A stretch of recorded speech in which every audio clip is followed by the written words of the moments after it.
Si le nouveau président des États-Unis tient sa promesse de stimuler la production locale, nous pourrions voir une hausse des investissements dans la production de pétrole de schiste. Karim Djabril, EcoBank Group. Les contrats à terme du pétrole brut ont enregistré de faibles gains au milieu de janvier en raison de l'affaiblissement du dollar américain. Comment les traders étrangers peuvent-ils profiter de cette baisse des prix? Je ne peux pas dire que les prix sont actuellement bas. Parce que si nous comparons le niveau actuel des prix à celui de la fin de l'année dernière, il y a eu une hausse très importante. Mais je dirais que la plupart des traders vont probablement suivre de près les événements qui devraient influencer les marchés. Tout d'abord, il faudra voir si les membres de l'OPEP, tels que l'Arabie Saoudite et le Qatar, vont respecter l'accord sur la réduction de la production qui a été convenu. En plus, nous allons suivre de près les données de la Chine, car la production de la Chine devrait diminuer d'environ 7% cette année. Donc, si tous ces pays réduisent leur production, je prévois que les prix du pétrole vont connaître une hausse considérable.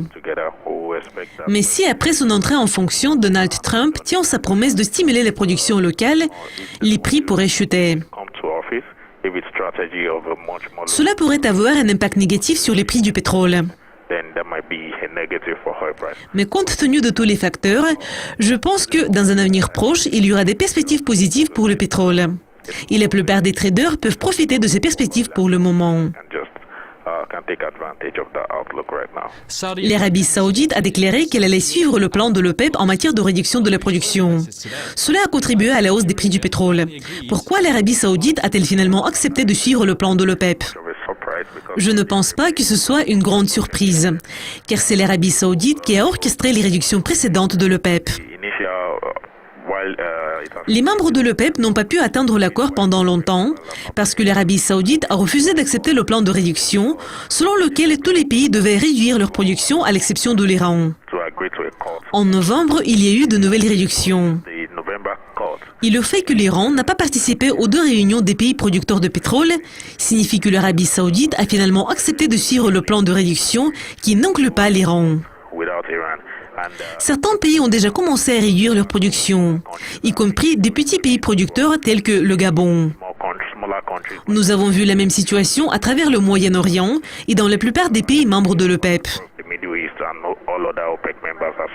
Donc je pense que cela est en ligne avec l'accord signé par les membres de l'OPEP en novembre.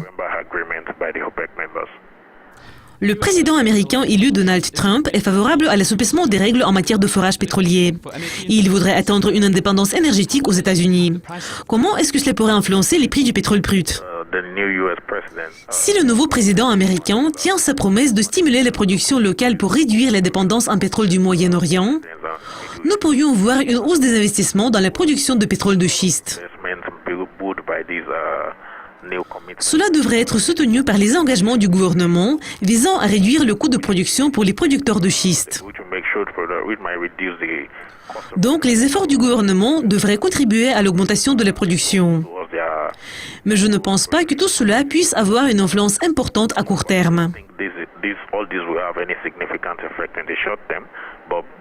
Cependant, il ne faut pas oublier que le pétrole est une matière première très sensible aux facteurs extérieurs. Et cela pourrait avoir un impact négatif sur les prix.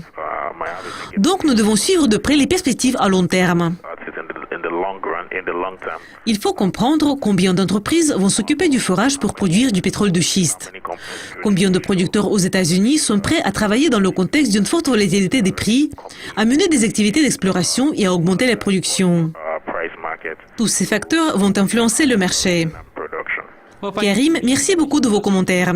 Cela conclut le coin des matières premières. Merci d'être avec nous. Au revoir.